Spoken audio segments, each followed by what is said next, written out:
Hello everyone, मेरा नाम है विकास कुमार और स्वागत है आप सभी का आपके प्यारे से चैनल प्रीति प्रेटी एजुकेशन। आज हम लोग पढ़ने वाले हैं क्लास 10th का चैप्टर 6 जिसका नाम है त्रिभुज ट्रायंगल। तो ये चैप्टर शुरू करने से पहले त्रिभुज से जुड़ी कुछ जरूरी बातें हैं जो आप लोगों को याद होना चाहिए, आप लोगों को पता होना चाहिए, तभी इस चैप्टर के सवाल आपसे बनेंगे। तो उसको शुरू करने से पहले सबसे पहले हम देख लेते हैं कि त्रिभुज कहते किसे हैं। त्रिभुज कहते किसे हैं? तो देखिए बाबू, त्रिभुज जो होता है तीन सीधी रेखाओं से घिरी हुई जो आकृति होती है उसको हम लोग त्रिभुज कहते हैं। तीन सीधी रेखाओं से घिरी हुई आकृति को क्या कहते हैं? त्रिभुज कहते हैं। जैसे कि इंग्लिश में यहाँ पे लिखे हुए हैं a closed figure with 3 sides. A closed figure with 3 sides. जैसे अगर त्रिभुज का आकृति बनाए तो तीन सीधी आकृति ले लेंगे, एक ये हो गया, एक ये हो गया और तीसरा हो गया ये तीन सीधी रेखाएं हैं। ये तीन क्या है? सीधी रेखाएं हैं। और तीन सीधी रेखाएं से जो घिरी हुई आकृति है, ये जो घिरी हुई आकृति है बीच वाला, इसी को हम लोग बोलेंगे त्रिभुज। इसी को हम क्या बोलेंगे? त्रिभुज। ठीक है, अब थोड़ा हम देख लेते हैं कि त्रिभुज जो होता है वह कितने प्रकार का होता है। तो देखिए, त्रिभुज भुजा के आधार पर यानी साइड के आधार पर भी 3 प्रकार का होता है, और त्रिभुज यानी ट्रायंगल एंगल के आधार पर भी 3 प्रकार का होता है। कौन कौन से होते हैं? तो सबसे पहले हम देखते हैं कि त्रिभुज साइड के आधार पर कितने प्रकार के होते हैं, कौन कौन होते हैं। इसको समझने के लिए पहले हम इसका नामकरण कर देते हैं। इस त्रिभुज का हम नाम रख देते हैं ABC। ठीक है, तो सबसे पहले देखते हैं कि साइड के आधार पर त्रिभुज कितने प्रकार के होते हैं। तो जैसे कि मैंने अभी आप लोगों को बताया, भुजा के आधार पर, साइड के आधार पर त्रिभुज जो होते हैं 3 प्रकार के होते हैं। पहला होता है इक्विलेटरल ट्रायंगल। पहला होता है इक्विलेटरल ट्रायंगल, जिसको हिंदी में समबाहु त्रिभुज कहते हैं। इसको समझने के लिए, आकृति पर इसको समझने के लिए समबाहु त्रिभुज किसे कहते हैं, देखिए बाबू, यहाँ पर अगर बताए हैं कि त्रिभुज जो होता है 3 सीधी रेखाओं से घिरी हुई आकृति होती है। ठीक है, देखिए अगर यहाँ पे AB जो भुजा है वह BC के बराबर हो और BC जो भुजा है वह AC के बराबर हो। यहाँ पर AB जो भुजा हो BC के बराबर हो और BC भुजा AC के बराबर हो। अगर तीनों बराबर हो, AB भुजा BC के बराबर और BC भुजा AC के बराबर अगर हो, तो इस परिस्थिति में, इस कंडीशन में हम उस त्रिभुज को समबाहु त्रिभुज कहेंगे। कहने का मतलब ये है, समबाहु त्रिभुज की तीनों भुजाएं जो होती हैं वह एक दूसरे के बराबर होती है। ठीक है, दूसरा है आइसोस्केलेस ट्रायंगल। आइसोस्केलेस ट्रायंगल जो होता है इसको हिंदी में समद्विबाहु त्रिभुज कहते हैं।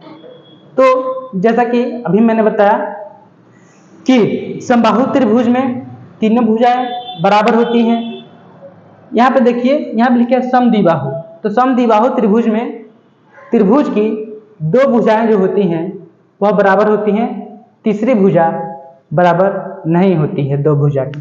जैसे कि AB जो भुजा है वह AC के बराबर होगी और BC भुजा ना AB के बराबर होगी ना AC के बराबर होगी, यानी कि इसमें केवल 2 भुजाएं बराबर होती हैं। समद्विबाहु त्रिभुज में त्रिभुज की 2 भुजाएं बराबर होती हैं, उसको हम बोलते हैं आइसोस्केलेस ट्रायंगल, समद्विबाहु त्रिभुज।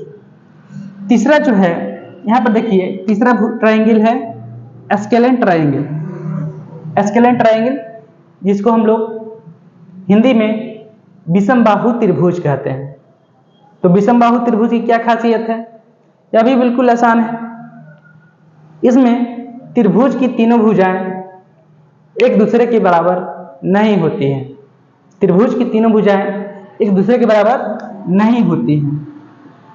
ना ही AB BC के बराबर होगा और ना ही BC जो होगा वह AC के बराबर होगा। तीनों भुजाएं एक दूसरे के बराबर नहीं होती, ठीक है। तो साइड के आधार पर आपने देखा त्रिभुज कितने प्रकार के, 3 प्रकार के। पहला समबाहु त्रिभुज, दूसरा समद्विबाहु त्रिभुज, तीसरा विषमबाहु त्रिभुज, जिसको इंग्लिश में कहते हैं क्या, इक्विलेटरल ट्रायंगल, आइसोस्केलेस ट्रायंगल और स्केलेन ट्रायंगल। अब हम लोग देखते हैं कि एंगल के आधार पर यानी कि कोण के आधार पर त्रिभुज जो होता है कितने प्रकार का होता है। कोण के आधार पर त्रिभुज के प्रकार, त्रिभुज के प्रकार। तो देखिए बाबू, कोण के आधार पर भी त्रिभुज जो होता है वह 3 प्रकार का होता है। पहला एक्यूट एंगल ट्रायंगल या फिर एक्यूट ट्रायंगल बोल सकते हैं। दूसरा राइट एंगल ट्रायंगल या फिर राइट ट्रायंगल बोल सकते हैं। तीसरा ऑब्ट्यूज एंगल ट्रायंगल या फिर ऑब्ट्यूज ट्रायंगल बोल सकते हैं, ठीक है।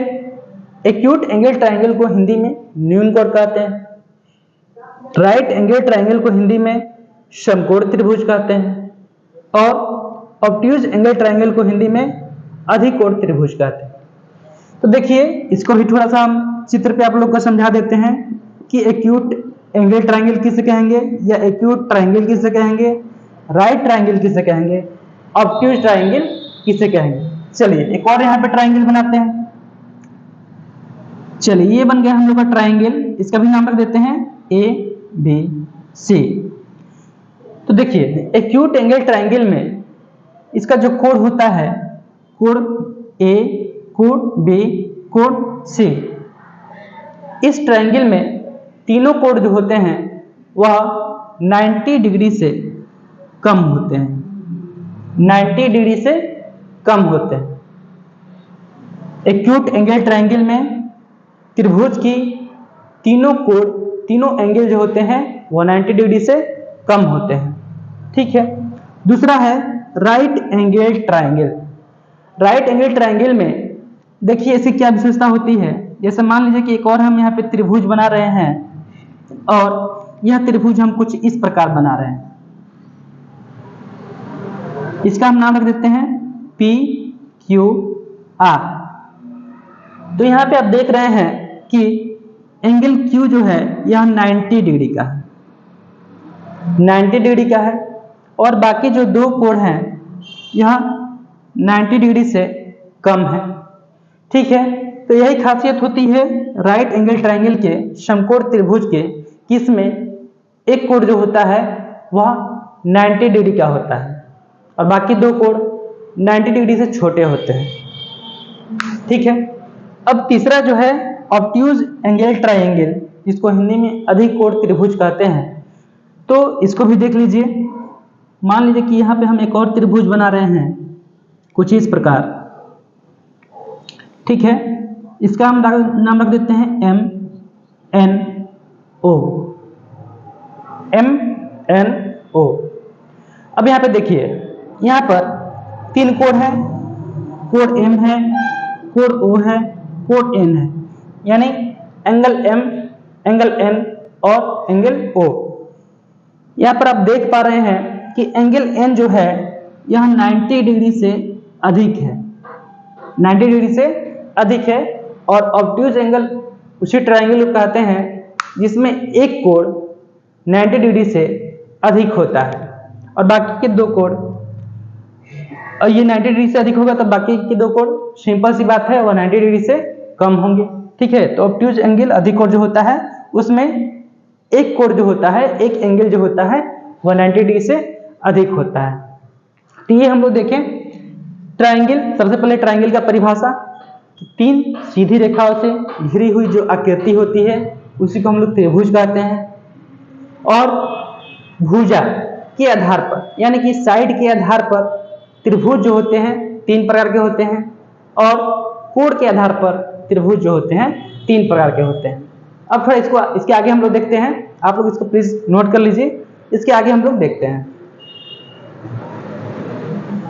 तो यहाँ पर हम लोग ने ट्रायंगल किसे कहते हैं, साइड के आधार पर ट्राइंगल कितने प्रकार के होते हैं तथा एंगल के आधार पर ट्राइंगल कितने प्रकार के होते हैं, उसको बहुत अच्छे से हम लोग ने समझ लिया। अब यहाँ पर हम लोग समझते हैं कॉन्ग्रुएंट फिगर क्या होते हैं और सिमिलर फिगर क्या होते हैं। देखिए बाबू, यहाँ पे कॉन्ग्रुएंट फिगर, जिसको हिंदी में सर्वांगसम आकृति कहते हैं, कह रहा है those figure that have same shape and same size are called congruent figure. वैसी आकृति जिनका शेप सेम होता है और साइज जो होता है वह भी सेम होता है, उसी को हम लोग कॉन्ग्रुएंट फिगर कहते हैं। तो एग्जांपल के द्वारा इसको आप लोग को हम समझा देते हैं। जैसे मान लीजिए यहाँ पर कोई सर्किल है और ये एक दूसरा सर्किल है, इसका रेडियस अगर एक है, अगर इसका भी रेडियस एक है, तो ये दोनों फिगर जो होंगे यह कॉन्ग्रुएंट फिगर है। इसके अलावा अगर यहाँ पर कोई स्क्वायर है और अगर कोई दूसरा एक और स्क्वायर है, अगर इसका एक भुजा 1 सेंटीमीटर का है और दूसरा भुजा, इसका भी एक भुजा 1 सेंटीमीटर का है, तो ये जो स्क्वायर होंगे यह कॉन्ग्रुएंट फिगर होंगे, क्योंकि इनका शेप और साइज दोनों एकदम सेम टू सेम हो रहा है। इसलिए अब चूंकि यहाँ पे हम लोग ट्रायंगल की बात कर रहे हैं, तो थोड़ा ट्रायंगल में भी देख लेते हैं कि ट्रायंगल कॉन्ग्रुएंट कब होते हैं।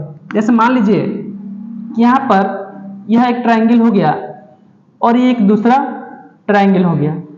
इस ट्रायंगल का नाम रख देते हैं ए बी सी, इसका डी ई एफ। इस ट्रायंगल में अगर ए बी भुजा 2 सेंटीमीटर है, बी सी भुजा 3 सेंटीमीटर है और ए सी भुजा 4 सेंटीमीटर है, और सेम यही हो अगर डी ई भुजा 2 सेंटीमीटर का हो, ई एफ भुजा 3 सेंटीमीटर का हो और डी एफ भुजा जो है 4 सेंटीमीटर का हो, तो यहाँ पर ट्रायंगल ए बी सी तथा ट्रायंगल डी ई एफ, ये दोनों जो ट्रायंगल होंगे यह कॉन्ग्रुएंट होंगे, यानी एक दूसरे के सर्वांगसम होंगे, एक दूसरे के सर्वांगसम होंगे, क्योंकि इनका आकार, इनका शेप और साइज बिल्कुल एकदम समान हो रहा है। तो आप लोग बहुत अच्छे से समझ गए होंगे, ठीक है। और यहाँ पे बात कर लेते हैं कि सर्वांगसम का साइन क्या होता है। देखिए बाबू, सर्वांगसम का साइन जो होता है ये इस प्रकार होता है। ये जो साइन है यह कॉन्ग्रुएंट का है, सर्वांगसम का है, तो कॉन्ग्रुएंट की जगह पे हम लोग इसका प्रयोग कर सकते हैं। अब थोड़ा हम लोग बात करते हैं कि सिमिलर फिगर, समरूप आकृति क्या होते हैं। जैसे कि अभी हम बताए हैं कि अगर कोई सर्किल है, दूसरा सर्किल है और दोनों का रेडियस जो है 1 सेंटीमीटर है, इसका भी रेडियस अगर 1 सेंटीमीटर है, तो ये जो सर्किल है, ये जो वृत्त है, यह सर्वांगसम होगा, सर्वांगसम होगा। लेकिन सिमिलर होने के लिए ऐसा कुछ जरूरी नहीं है। जैसे मान लीजिए कि अगर यह कोई स्क्वायर है, अगर और ये कोई दूसरा स्क्वायर हम बना देते हैं, तो अगर इसका एक भुजा 1 सेंटीमीटर का है और इसका एक भुजा 2 सेंटीमीटर का है, तो यहाँ पे देखिए यह भी स्क्वायर है और ये भी स्क्वायर है, तो हम लोग बोल सकते हैं कि ये दोनों स्क्वायर जो हैं यह समरूप है, दोनों स्क्वायर जो हैं समरूप है। इसी तरह और यहाँ पे हम 2 ट्रायंगल हम ड्रॉ कर दें और एक ठो और ये ड्रॉ कर दें, इसका नाम रख देते हैं A B C D E F. अब चाहे इसका भुजा कुछ भी हो, जैसे इसका अगर 1 2 3 हो और इसका 2 3 5 हो, तो कोई फर्क नहीं पड़ता है, यह भी ट्रायंगल है, यह भी ट्रायंगल है, तो हम लोग बोल सकते हैं त्रिभुज ABC त्रिभुज DEF के समरूप है, त्रिभुज ABC त्रिभुज DEF के समरूप है। इसी को है those figure that have same shape called similar figure. वैसी आकृति जिनका शेप जो होता है सेम होता है, उसको हम लोग सिमिलर फिगर कहते हैं, समरूप आकृति कहते हैं। मतलब कि तो असमरूप आकृति क्या हो सकता है, अगर हम बोल दें कि क्या यहाँ पर एक तो स्क्वायर बना दें और एक तो हम त्रिभुज बना दें और हम पूछें कि क्या ये दोनों फिगर, ये जो दोनों जो आकृति है यह समरूप है। तो यहाँ पर चूंकि यह स्क्वायर है, वर्ग है, और यह ट्रायंगल है, त्रिभुज है, इसलिए ये दोनों फिगर जो होंगे यह समरूप नहीं होंगे। और अब यहाँ पे थोड़ा हम बात कर लेते हैं कि सिमिलर फिगर का साइन क्या होता है। तो सिमिलर फिगर का साइन जो होता है वह इस प्रकार होता है। तो इसलिए हम लोग सिमिलर की जगह पर, समरूप की जगह पर इस साइन का उपयोग कर सकते हैं। ठीक है, अब चलिए हम लोग बात करते हैं कि किसी भी आकृति को, या किसी, हम लोग यहाँ पे त्रिभुज पढ़ रहे हैं तो हम लोग बात करने वाले हैं कि दो त्रिभुज की को समरूप होने के लिए क्या क्या कसौटियां हैं उसके बारे में। ठीक है, इसको नोट कीजिए आप लोग। तो यहाँ पर मैंने आप लोग को बताया सर्वांगसम आकृति और समरूप आकृति क्या होते हैं, इसके बारे में आप लोगों ने बहुत अच्छी तरीके से समझ गए। अब थोड़ा हम लोग बात करते हैं कि किसी भी दो त्रिभुज को समरूप होने के लिए क्या क्या कसौटियां हैं। ठीक है, किस कसौटी से दो त्रिभुज समरूप हो सकते हैं, उस कसौटी के बारे में, उस क्राइटेरिया के बारे में। ठीक है, तो इसको हिंदी में भी थोड़ा लिख देते हैं। त्रिभुजों के समरूप होने की कसौटियां, त्रिभुजों के समरूप होने की कसौटियां क्या क्या है उसके बारे में। तो देखिए बाबू, यहाँ पर त्रिभुज के समरूप होने के लिए चार कसौटियां, कितनी कसौटियां हैं? चार कसौटियां। पहला है ए कसौटी, मतलब ए क्राइटेरिया, जिसको एंगल क्राइटेरिया कहते हैं। दूसरा है ए क्राइटेरिया, जिसको एंगल क्राइटेरिया कहते हैं। तीसरा है एस क्राइटेरिया, जिसको साइड एंगल साइड क्राइटेरिया कहते हैं, हिंदी में भुजा कोण भुजा क्राइटेरिया कहते हैं। चौथा है साइड यानी एस क्राइटेरिया, इसको हिंदी में भुजा कसौटी कहते हैं। तो देखिए, सबसे पहले हम समझते हैं कि ये जो एंगल क्राइटेरिया है यह कब लागू होगा। देखिए, यहाँ पे दो त्रिभुज है ABC तथा PQR, इसमें एंगल A है, एंगल B है, एंगल C है। दूसरे त्रिभुज में एंगल P है, एंगल Q है, एंगल R है। चलिए हम यहाँ पे लिख लेते हैं 1 2 3 4 5 6, या फिर नहीं लिखेंगे तो भी चलेगा। देखिए, एंगल क्राइटेरिया होने के लिए अगर यहाँ पर एंगल 1 जो है अगर एंगल 4 के बराबर हो, एंगल 2 जो है एंगल 5 के बराबर हो, एंगल 3 जो है एंगल 6 के बराबर हो, तो हम लोग बोल सकते हैं कि त्रिभुज ABC यह समरूप होगा त्रिभुज PQR के। अगर कोण 1 कोण 4 के बराबर हो, कोण 2 कोण 5 के बराबर हो, कोण 3 कोण 6 के बराबर हो, तो हम लोग बोल सकते हैं त्रिभुज ABC समरूप होगा त्रिभुज PQR के। तो यहाँ पे कौन से क्राइटेरिया से? तो ये क्राइटेरिया हो जाएगा एंगल क्राइटेरिया, ए क्राइटेरिया, कोण कसौटी से या समरूप हो जाएंगे। दूसरा एक बार देख लीजिए, यहाँ पे अगर एंगल 1 बराबर एंगल 4 हो, एंगल 2 बराबर एंगल 5 हो, तो भी हम लोग बोल सकते हैं कि त्रिभुज ABC यह समरूप होगा त्रिभुज PQR के, त्रिभुज PQR के। तो यहाँ पे अब क्राइटेरिया कौन सा हो जाएगा? क्राइटेरिया जो होगा एंगल यानी कि ए क्राइटेरिया होगा, ए कसौटी होगा। अब चलिए, अब थोड़ा हम देखते हैं तीसरी कसौटी, भुजा कोण भुजा कसौटी।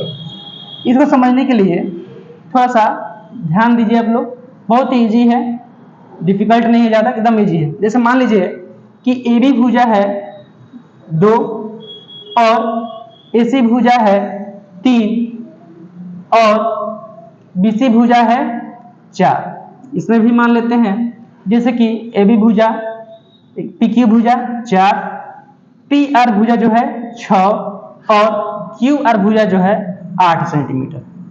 तो अब यहाँ पे जो तीसरा कसौटी है इसको समझिए पहले।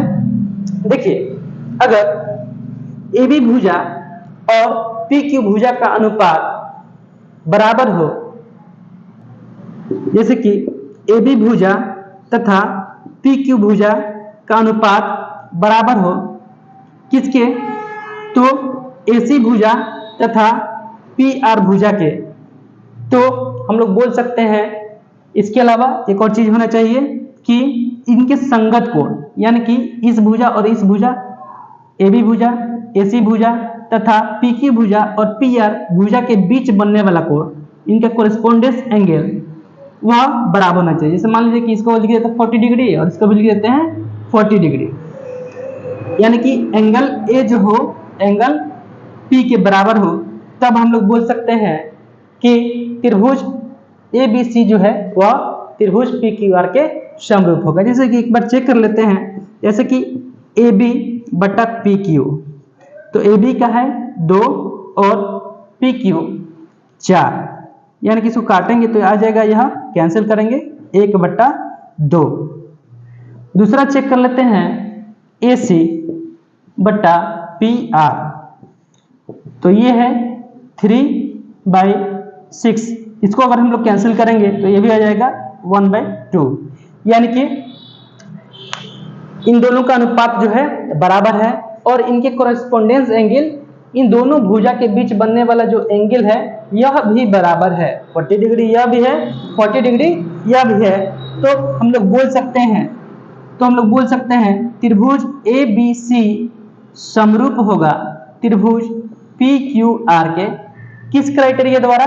यहाँ पे क्राइटेरिया जो है वह हो जाएगा साइड एंगल साइड क्राइटेरिया, यानी SAS क्राइटेरिया, यानी कि भुजा कोण भुजा कसौटी। ठीक है, तीसरा आप एक बार समझ लीजिए। तीसरा में क्या होना चाहिए कि दोनों त्रिभुज के तीनों भुजाओं का अनुपात जो हो अगर बराबर हो, तो हम लोग बोल सकते हैं कि ये दोनों त्रिभुज ABC PQR एक दूसरे के समरूप होंगे। तो एक बार उसको देख लेते हैं। यहाँ पर देखिए, अगर AB बटा PQ, इसका अनुपात 2/4 कैंसिल करेंगे 1/2। अब AC बटा PR, यानी कि 3/6, इसको कैंसिल करेंगे 1/2 और BC बाई QR, यानी कि 4/8, इसको कैंसिल करेंगे 1/2। तो यहाँ पर तीनों भुजाओं का जो अनुपात हो रहा है वह बराबर हो रहा है, यानी कि यहाँ पे AB बट्टा PQ is equal to AC बट्टा PR is equal to BC बट्टा QR आ रहा है।